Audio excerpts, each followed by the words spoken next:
আসসালামু আলাইকুম। আজকে গোটা মশলা দিয়ে গরুর মাংস রান্না করব, সেটাই আপনাদের সাথে শেয়ার করব।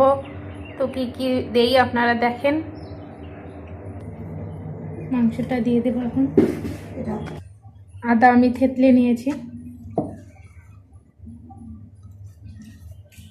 আদা দিলাম, রসুন,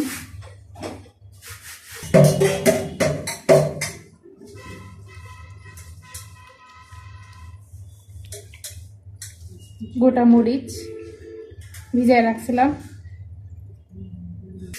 সাদা বরফ ফল, পেঁয়াজ বেশি দেব না, না হলে বেশি নরম হয়ে যাবে। জিরা বাটা,